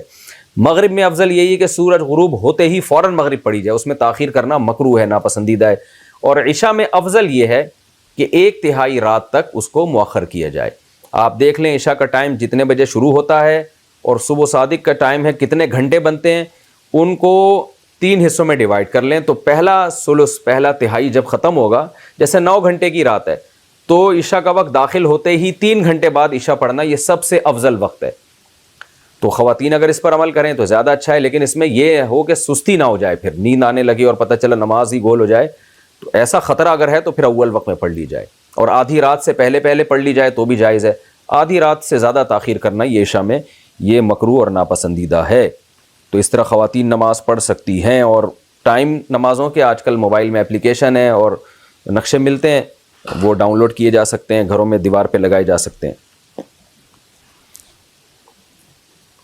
اچھا بھائی، حالت جنابت میں قرآن پڑھنا یا سننا، اگر کسی پر غسل فرض ہو تو کیا وہ قرآن مجید کو ہاتھ لگائے بغیر اسے پڑھ سکتا ہے یا سن سکتا ہے؟ زید ابن نور خیرپور سے۔ دیکھیں، اگر حالت جنابت میں کوئی شخص ہے تو نہ تو قرآن کو زبانی پڑھ سکتا ہے اور نہ قرآن کو ہاتھ لگا سکتا ہے، ہاں سن سکتا ہے، تو نہ پڑھ سکتا ہے نہ قرآن کو ہاتھ لگا سکتا ہے، صرف سن سکتا ہے۔ البتہ کسی کپڑے سے قرآن کو پکڑا جا سکتا ہے، بشرطے کہ وہ کپڑا آپ نے پہنا ہوا نہ ہو۔ جیسے گلوز آپ نے پہنے ہوئے ہیں تو اب قرآن کو ہاتھ نہیں لگا سکتے، اگر وہ آپ نے ہاتھوں سے اتار دیے تو پھر ان کے ذریعے قرآن کو پکڑا جا سکتا ہے، کیونکہ جب پہنے ہوئے ہوتے ہیں تو وہ ہاتھ لگانا ہی کہلاتا ہے عرف میں۔ اگر آپ قرآن پکڑیں گے نا تو ایسے ہی سمجھا جائے گا گویا آپ نے خود ہاتھ لگایا ہے۔ قرآن میں مذکور حضور صلی اللہ علیہ وسلم کی خطاؤں کا مطلب مولانا اشرف علی تھانوی رحمہ اللہ تعالی نے اپنی تفسیر میں سورہ فتح کی دوسری آیت کے ترجمہ میں لکھا ہے کہ اللہ نے آپ کے پہلی خطائیں اور پچھلی خطائیں معاف فرما دی، تو کیا آپ صلی اللہ علیہ وسلم سے بھی کوئی خطا ہو سکتی تھی جو کہ اللہ تعالی نے معاف فرما دی؟ ساجد صاحب انڈیا سے۔ دیکھیے، انبیاء کرام سے گناہ نہیں ہو سکتا، گناہ کا مطلب خدا کی نافرمانی، تو کیونکہ انبیاء کے ہر عمل میں ہمیں ان کی اقتداء کا حکم ہے، تو اللہ نے انبیاء کو معصوم بنایا، وہ گناہ نہیں کرتے۔ البتہ انبیاء سے اجتہادی خطا ہو سکتی ہے، کیا مطلب؟ وہ سمجھ رہے تھے کہ اللہ کی رضا اس کام میں ہے، حالانکہ اللہ کی رضا دوسرے کام میں زیادہ تھی، تو غلط فہمی ہوئی، انسان تھے، بشر تھے، اس بیس پر انہوں نے ایک ایسا کام کیا، وہ یہ سمجھ رہے تھے کہ اللہ اس سے خوش ہوگا، لیکن پھر اللہ تنبیہ کر دیتا ہے کہ نہیں بھائی، میں اس سے نہیں بلکہ میں تو اس کام سے خوش ہوں۔ تو ایسے واقعات سیرت میں ملیں گے ہمیں کہ آپ صلی اللہ علیہ وسلم کی ایک رائے تھی اور اوپر سے وحی بھی نہیں آئی، تو آپ نے اس رائے کے مطابق عمل کیا، آپ یہ سمجھے کہ اس میں اللہ کی رضا زیادہ ہے، مگر اللہ نے تنبیہ فرما دی آپ کو، تو اس کو کہتے ہیں اجتہادی خطا، یعنی گناہ نہیں ہے۔ اجتہادی خطا کا مطلب کوئی بھی غلطی، لیکن گناہ نہیں ہوتا، تو خطا ہو سکتی ہے پیغمبر سے، لیکن پیغمبر کی خطا میں اور عام لوگوں کی خطا میں فرق یہ ہے کہ پیغمبر سے اگر خطا ہو بھی جائے تو اللہ کی طرف سے فوراً تنبیہ ہوتی ہے اور پیغمبر اس خطا کو درست کر لیتے ہیں۔ تاکہ لوگ اس میں پھر پیغمبر کو فالو نہ کریں، فالو اس کو کریں جس میں پیغمبر کو تنبیہ کی گئی ہے، کیونکہ پیغمبر کا ہر عمل حجت ہوتا ہے۔ تو باقی قرآن میں جو آتا ہے کہ لیغفر لک اللہ ما تقدم من ذنبک وما تأخر، کہ اے نبی اللہ آپ کے ذنب تو گناہ کو کہتے ہیں، اس کا سیدھا سیدھا ترجمہ تو ہوگا کہ اللہ آپ کے اگلے پچھلے گناہ معاف کرنا چاہتا ہے۔ تو یاد رکھیں پیغمبر کے بارے میں جب قرآن میں تذکرہ آتا ہے گناہ یا ذنب یا غلطی کا، تو اس سے مراد وہ گناہ نہیں ہوتا جس کو عرف میں گناہ کہا جاتا ہے، بلکہ پیغمبر کا مقام چونکہ بہت زیادہ اونچا ہوتا ہے، تو خلاف اولا کام، وہ کام جو بہتر نہیں تھا، جو بہتر نہیں کام تھا اس کو بھی گناہ سے تعبیر کیا جاتا ہے۔ جیسے کہتے ہیں نا کہ ایک چھوٹے آدمی سے بڑا گناہ بھی ہو جائے تو اس کو ہلکا لیا جاتا ہے، لیکن ایک بڑے سے چھوٹی سی بھی خطا ہو جائے تو اس کو بڑا گناہ سمجھا جاتا ہے۔ انسان کا مرتبہ جیسے جیسے بلند ہوتا چلا جاتا ہے تو اس کے ایک ایک عمل کی ویلیو بڑھتی چلی جاتی ہے۔ تو بعض دفعہ یہ ہو سکتا ہے پیغمبر سے کہ ایک کام زیادہ افضل تھا اور ایک کام کم درجے کا افضل تھا، مگر پیغمبر نے اس زیادہ افضل کو چھوڑ کے کم درجے کا افضل کیا، اس پہ بھی اللہ کی طرف سے پیغمبروں کو تنبیہات ہوتی ہیں کہ آپ کی جو لیول ہے، آپ کا جو مقام اور مرتبہ ہے، یہ کام اس کے لائق نہیں ہے۔ جیسے شاعری، یہ ایک امت کے لیے جائز عمل ہے۔ شعر لوگ کہتے ہیں صحابہ میں بڑے بڑے شاعر گزرے ہیں، اور حضرت عائشہ بھی شعر کہا کرتی تھیں، مگر قرآن کہتا ہے کہ وما علمناہ الشعر وما ينبغی لہ، ہم نے پیغمبر کو شاعری نہیں سکھائی اور نہ پیغمبر کی شان کے یہ لائق ہے کہ آپ شاعری کریں۔ تو کیونکہ شعروں میں اکثر مبالغہ آرائی ہوتی ہے اور قافیے ملائے جاتے ہیں، تو ایک عام امتی کے لیے بالکل ٹھیک ہے، لیکن پیغمبر کی شان کے بہرحال یہ خلاف ہے۔ تو اس پیغمبر اگر خلاف اولا کام کرتے ہیں تو قرآن نے اس کو بھی ذنب سے، گناہ سے تعبیر کیا ہے۔ تو اس سے وہ گناہ مراد نہیں ہے جو امتی کر رہے ہوتے ہیں۔ پیغمبروں کی شان کو بیان کرنے کے لیے اللہ نے یہ لفظ استعمال کیا کہ آپ اگر وہ کام کریں گے جو بہتر نہیں تھا تو گویا میں اس کو گناہ ہی سمجھوں گا، اور اس پہ آپ کو کے لیے گویا کہ وہ سزا ہے جو لوگوں کے لیے گناہوں پر ہوتی ہے، تو وہ خطا بھی میں آپ کی معاف کر دوں گا۔ کیا شوہر بیوی کے موبائل پر پابندی لگا سکتا ہے؟ ایک صاحب نے شادی ہوتے ہی بیوی سے بڑا موبائل لے لیا اور چھوٹا موبائل لے کر دے دیا۔ احتیاط کے پیش نظر اب بیوی سمیت سب گھر والے، سسرال والے شوہر کو شکی مزاج کہہ رہے ہیں۔ کیا یہ درست کام کیا یا نہیں؟ نیز بیوی پر شک کرنے میں اور نگرانی کرنے میں کیا فرق ہے؟ علی صاحب کراچی سے۔ دیکھیں یہ تو لوگوں کا پرسنل معاملہ ہے کہ کون بیوی سے موبائل لے رہا ہے کون نہیں لے رہا، اس میں ایک اصول اور ضابطہ بیان کرنا میرے لیے ممکن نہیں ہے، کسی کے لیے بھی ممکن نہیں ہے کہ بیوی کے پاس موبائل ہونا چاہیے کہ نہیں ہونا چاہیے۔ یہ تو ہر لوگوں کے اپنے معاملات ہیں، کس کو کیا شک ہے، شک نہیں ہے، احتیاط پر عمل کر رہا ہے۔ بعض عورتیں ایسی ہوتی ہیں کہ ان پر احتیاط کروائی جاتی ہے، بعض عورتیں ایسی ہوتی ہیں کہ ضرورت نہیں ہوتی خام خامے ان کو اتنی مشکل احتیاط میں ڈالا جائے۔ تو شرعی مسئلہ میں صرف بتا دیتا ہوں، شرعی مسئلہ یہ ہے کہ جائز کاموں میں عورت پر لازم ہے کہ وہ شوہر کی اطاعت کرے۔ شوہر اگر بیوی کے پاس موبائل نہیں چھوڑ رہا تو پھر بیوی کو چاہیے کہ وہ شوہر کی بات مانے۔ گھر اسی طرح چلتے ہیں، وہ آج کل خواتین نہیں مانتی بات، چھوٹی چھوٹی باتوں میں گھر اجاڑ دیتی ہیں، طلاقیں لے لیتی ہیں لیکن عمل نہیں کرتی۔ تو اگر شوہر نہیں چاہتا کہ بیگم کے پاس موبائل ہو اور وہ بیوی کے کام سارے نمٹا رہا ہے، یعنی ایسا نہیں ہے کہ بیگم کو کوئی کام کی ضرورت ہو وہ فون ملا رہی ہے اور اس کے کام ہی نہیں ہو رہے، فون ہی نہیں ہے اس کے پاس اور وہ ایک مسائل میں پڑ گئی ہے، تو اس کی تمام ضرورتیں پوری کر رہا ہے، تو شرعی طور پر، قانونی طور پر عورت اس کی پابند ہے کہ وہ شوہر کی مرضی کے بغیر موبائل استعمال نہ کرے۔ البتہ یہاں ایک بات سمجھنا بہت ضروری ہے کہ میاں بیوی کا رشتہ قانونی اور اصول اور ضابطوں پہ نہیں چلتا، رابطوں پہ چلتا ہے۔ یعنی ایک ضابطے کا قانون ہوتا ہے، ایک رابطے کا قانون ہوتا ہے۔ ضابطہ اور قانون تو یہی ہے کہ عورت کو شوہر اگر منع کر دے تو وہ استعمال نہ کرے، عورت کو شوہر کہہ دے کہ میرے گھر سے تم نے نہیں نکلنا ہے، کبھی بھی نہیں نکلنا ہے سوائے ماں باپ کے اور قریبی رشتہ داروں کے ملنے کے، تو عورت پر لازم ہے۔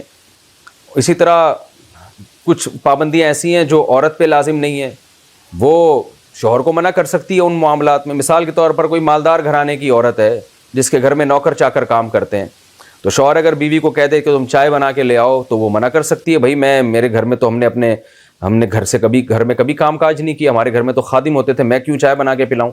تو قانونی طور پر عورت صحیح بات کر رہی ہے اصول اور ضابطے کے لحاظ سے، لیکن جب ایسے اصول اور ضابطوں میں آپ میاں بیوی کے رشتے کو جکڑتے ہیں تو گھر 2 دن بھی نہیں چل پاتا۔ تو اس میں کمپرومائز کا راستہ اختیار کرنا پڑتا ہے. تو اگرچہ قانون یہ ہے کہ عورت شوہر کی مرضی کے بغیر موبائل استعمال نہیں کر سکتی، قانون تو یہی ہے، لیکن شوہر کو بھی چاہیے کہ خامخواہ کی پابندیاں نہ لگائے، کیونکہ موبائل ایک ایسی چیز ہے جو اس زمانے میں بہت سارے مشکل کاموں کو آسان کر دیتی ہے. مثال کے طور پر کہیں ان کے گھر میں ماں کی طبیعت خراب ہے، باپ کی طبیعت خراب ہے، کوئی حادثہ ہو جاتا ہے، فوری رابطہ ہو سکتا ہے. اگر آپ پابندیاں لگائیں گے اور سب خواتین کے پاس موبائل ہے، یعنی آپ کی وائف یہ دیکھے گی پڑوسن کے پاس بھی موبائل ہے، میرے بہنوئی نے میری بہن کو موبائل لے کے دیا ہوا ہے، اور میرے ابا نے میری اماں کو موبائل لے کے دیا ہوا ہے، میرے داماد نے میری بہو کو موبائل لے کے دیا ہوا ہے، اور میرے ادھر والے پڑوسیوں کے ہاں بھی عورتوں کے پاس موبائل ہے، میرے جو اوپر خواتین فلیٹوں میں رہتی ہیں ان کے پاس بھی موبائل ہے، اور میرے شوہر کی اپنی بہنوں کے پاس موبائل ہے، تو ساری دنیا کے پاس موبائل ہے، ایک میرے میاں ہی نہیں مجھ پہ پابندی لگائی ہوئی ہے. تو اس سے اس بات کا امکان بہرحال ہے کہ گھر میں بغاوت کی فضا پھیلے اور عورت بات نہ مانے، پھر لڑائی جھگڑے ہوں. تو شوہر کو بہرحال یہ چاہیے کہ وہ جب بیوی پہ کوئی پابندی لگا رہا ہے کہ تھوڑا سا ارد گرد کے ماحول کو بھی دیکھ لے، اپنے کلچر کو بھی دیکھ لے، کیونکہ اس کا براہ راست حلال و حرام سے تعلق نہیں ہے، ایک جائز چیز ہے. یا تو ہونا ناجائز چیز پہ پابندی لگا رہا ہو، جیسے پردہ کرنا تو عورت پہ فرض ہے، اب وہ بے پردہ ہو کے اس کے بھائیوں کے سامنے دوستوں سے ملاقاتیں کر رہی ہے، موبائل پہ غیر مردوں سے گفتگو کر رہی ہے، تو شوہر پابندی لگا سکتا ہے کہ بھائی تم کیوں ان مردوں سے بات چیت کر رہی ہو. یہاں پابندی یہ شریعت کا بھی حق ہے اور آپ شوہر کا بھی حق ہے، اور اس کے ظاہر اس پابندی کے فائدے ہیں. لیکن موبائل پر پابندی ایک ایسی چیز ہے جو اس زمانے میں بہت مشکل ہے کہ کوئی عورت اس کو قبول کرے، کیونکہ سبھی استعمال کر رہے ہیں، اور موبائل بذات خود ناجائز ہے بھی نہیں، ہاں ناجائز کا ذریعہ بن سکتا ہے. تو جہاں یہ خطرہ ہو شوہر کو واقعی کہ بھئی لڑکی کم عمر ہے یا اس کے خدا نخواستہ کوئی تعلقات ہیں، تو وہاں تو پابندی لگائے. خامخواہ میں پابندیاں لگانے سے گھر میں بغاوت کی فضا زیادہ پھیلتی ہے. لیکن پھر بھی قانون بہرحال یہی ہے کہ شوہر اگر بیوی کو منع کرے گا تو بیوی پر بہرحال لازم ہے کہ وہ موبائل استعمال نہ کرے. لا اور شریعت کے قانون کی بات یہی ہے.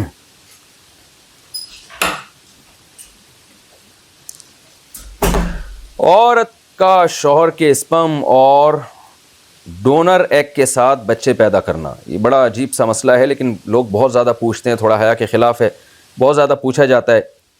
میں اپنے شوہر کی دوسری زوجہ ہوں. میرے شوہر کے ماشاء اللہ 3 بیٹے ہیں. بڑے بیٹے کی شادی بھی ہو گئی ہے. میری اپنی شادی بہت زیادہ لیٹ ہوئی ہے. میری عمر 48 سال ہے. پچھلے سال میری شادی ہوئی ہے. اب عمر زیادہ ہونے کی وجہ سے ڈاکٹر کہتے ہیں کہ آپ کے اولاد نہیں ہو سکتی. ٹیسٹ ٹیوب بیبی کے لیے بھی کوشش کر رہی ہوں، لیکن وہاں بھی میرے اپنے ایگ کے ساتھ چانس صرف 1% ہے. ڈاکٹر کہتے ہیں کہ آپ کو اگر بچہ چاہیے تو اپنے شوہر کے اسپرم کے ساتھ ڈونر ایگ کا استعمال کریں.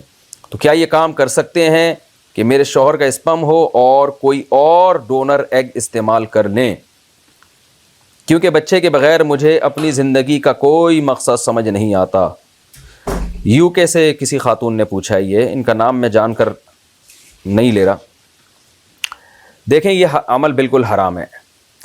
ٹیسٹ ٹیوب بیبی کے ذریعے تو اولاد پیدا کی جا سکتی ہے، لیکن اس اطمینان کے ساتھ کہ اسپرم شوہر کے ہوں اور ایگ اس عورت کا ہو جس کے رحم میں اس بچے کی پھر آگے گروتھ ہوگی. لیکن ایگ کسی اور خاتون کا ہو، رحم پیٹ کسی اور کا ہو، یہ بالکل حرام اور ناجائز ہے. کیونکہ جیسے باپ کے نسب کی حفاظت ضروری ہے، ماں کے نسب کی حفاظت بھی اسلام میں بالکل اسی طرح ضروری ہے. تو شدید مجبوری میں ٹیسٹ ٹیوب بیبی کا سہارا لیا جا سکتا ہے، کیونکہ اس میں کوئی تھرڈ پارٹی یوز نہیں ہو رہی، نہ کسی اور عورت کے ایگ استعمال ہو رہے ہیں، نہ کسی اور مرد کا اسپرم استعمال ہو رہا ہے. اسپرم بھی شوہر کے اور ایگ بھی وائف کا استعمال ہو رہا ہے. تو اس میں نسب میں کسی قسم کا کوئی خلل نہیں ہوتا. لیکن اگر اس میں کوئی تیسری عورت آ جاتی ہے یا کوئی مرد آ جاتا ہے، تو مرد کے آنے سے تو ظاہر ہے باپ ہی چینج ہو جائے گا، وہ تو بالکل ہی حرام ہے. اور دوسری عورت کے آنے سے یہ ہوگا کہ ایگ جب کسی اور خاتون کے ہوں گے اور وہ پھر بعد میں اس خاتون کے رحم میں بچہ رکھ کے اس کی تعمیر ہوگی، تو جو ماں کا عنصر ہے نا، ماں، قرآن مجید نے جو ماں کا حق بتایا ہے وہ 3 وجہ سے بتایا. حملتہ امہ کرہن ووضعتہ کرہا، کہ حمل بھی وہی کرتی ہے اور تکلیف سے وہ جنتی ہے. وحملہ وفصالہ 30 شہرا، اور پھر اس کو دودھ پلاتی ہے اور گود میں اٹھاتی ہے. تو جب ایگ کسی اور خاتون کے ہوں گے اور بلڈ کسی اور خاتون کا، تو بچہ کیا ہوگا، اس میں حقیقی ماں کون ہے اس کے مصداق میں شبہ پیدا ہوگا، کیونکہ ایگ کی طرف اگر ہم نسبت کرتے ہیں تو حقیقی ماں اس کی وہ ہے جس کے ایگ استعمال ہوئے ہیں، لیکن بلڈ اور وہ پورا گوشت پوسٹ جس سے یہ بنا ہے وہ دوسری عورت ہوگی، اور اگر ہم اس کی طرف نسبت کرتے ہیں تو ایگ کسی اور کا ہے، تو اس میں ماں کے نسب میں بہت شدید خلل پیدا ہوگا۔ اس کو دودھ پینے پر قیاس نہ کیا جائے کہ بچہ پیدا ہوتا ہے تو کوئی اور ماں دودھ بھی تو پلا سکتی ہے، تو دودھ تو جب ہوتا ہے جب بچے کی پوری جو تعمیر مکمل ہو چکی ہوتی ہے، جبکہ یہاں بچے کی جو ابھی بن رہا ہے ماں کے پیٹ میں اسی میں خلل واقع ہو رہا ہے کہ یہ ہے کس کا۔ تو اس لیے اس پر جو سنجیدہ علماء جتنے بھی ہیں، عرب ہوں یا عجم ہوں، سب کا متفق علیہ فتویٰ یہی ہے کہ یہ عمل بہرحال حرام ہے۔ تو آپ کی ایج اگر زیادہ ہو گئی ہے تو بس آپ اللہ سے دعا مانگیں، اور یہ نہیں ہو سکتا کہ کسی اور خاتون کے ایگ اس میں استعمال کیے جائیں، جس کو ڈونر ایگ کہا جاتا ہے، وہ جائز نہیں آپ کے لیے۔ اور میں بھی دعا کرتا ہوں اللہ آپ کو نیک صالح اولاد عطا فرمائے، اور جب تک نہیں ملتی آپ صبر کریں، اور جن عورتوں کو اللہ نے اولاد نہیں دی ہے تو صبر کریں کہ ہر مصیبت پہ قیامت کے دن اللہ نے اجر رکھا ہے، تو عین ممکن ہے اللہ اس کا نعم البدل آپ کو قیامت کے دن عطا فرمائے۔ اور یہ سوچ کے صبر کیا کریں کہ یہ دنیا مسافر خانہ ہے، اور اپنے سے کمتر لوگوں کو دیکھ کے صبر کریں۔ کتنے لوگ ہیں جن کو اولاد ملی ہے مگر وہ اولاد عذاب جان بنی ہوئی ہے۔ ہم ایسے لوگوں کو بھی جانتے ہیں جنہوں نے اپنی ماں کو قتل کیا، اپنے باپ کو قتل کیا، تو آپ سوچیں وہ باپ تو سوچتا ہوگا نا کاش یہ پیدا ہی نہ ہوتا، تو آپ یہ سوچیں کہ اللہ نے آپ کو اس آزمائش سے بچا لیا ہے۔ قبر کے سوالات کیا ہوں گے؟ قبر میں میت سے کیا سوالات کیے جاتے ہیں؟ محمد حمزہ بھئی، قبر میں میت سے بیسک 3 بنیادی سوال کیے جائیں گے۔ من ربک، تمہارا رب کون ہے؟ نبی صلی اللہ علیہ وسلم کے بارے میں پوچھا جائے گا، وہ کون تھے، وہ کون ہیں، اور تیسری بات تمہارا دین کیا ہے۔ یہ بیسک سوالات ہوں گے۔ اس کا یہ مطلب نہیں ہے کہ اس کے علاوہ سوالات نہیں ہوں گے، یہ وہ بیسک سوال ہیں جو قبر میں ہر میت سے کیے جائیں گے۔ اللہ تعالی ہم کو ان سب سوالوں کے صحیح جواب دینے کی توفیق عطا فرمائے، اور اس کے لیے اللہ ہمیں زندگی میں تیاری کی توفیق عطا فرمائے۔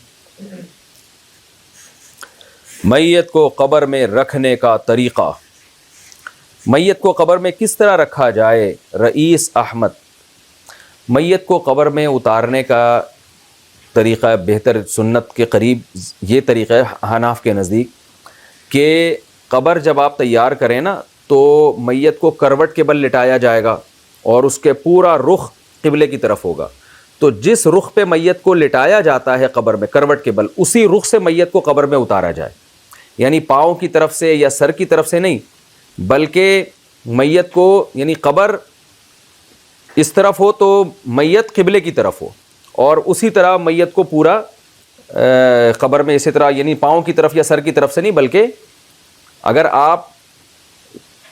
قبر آپ کے سامنے ہے اور قبلہ لیفٹ سائڈ پر ہے تو میت کو قبر کے بالکل لیفٹ پہ لے جائیں اور اسی طرح قبر میں اتار دیں، اور اس کا رخ مکمل قبلے کی طرف ہو، اس طرح اتارنا سنت عمل ہے۔ حافظ عالم بنیں یا دنیاوی تعلیم حاصل کریں، میرے والد مجھے حفظ نہیں کرنے دے رہے، وہ کہہ رہے ہیں کہ تم دنیاوی تعلیم حاصل کرو، اس سے تمہیں فائدہ ہوگا، لیکن میں چاہتا ہوں کہ میں حفظ کروں اور عالم بنوں، میں نے بہت سمجھایا لیکن وہ نہیں مان رہے، تو آپ کچھ ایسا بتا دیں جس سے انہیں تسلی ہو جائے اور میں حافظ اور عالم بن سکوں۔ فہد صاحب انڈیا سے۔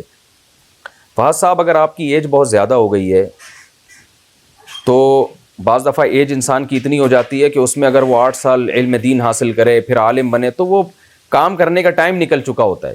ایسی صورت میں والد صاحب اگر آپ کو منع کر رہے ہیں آپ کے فائدے کے لیے کہ بھئی نہ تم ادھر کے رہو گے نہ ادھر کے رہو گے، تو پھر والد کی بات ماننی چاہیے۔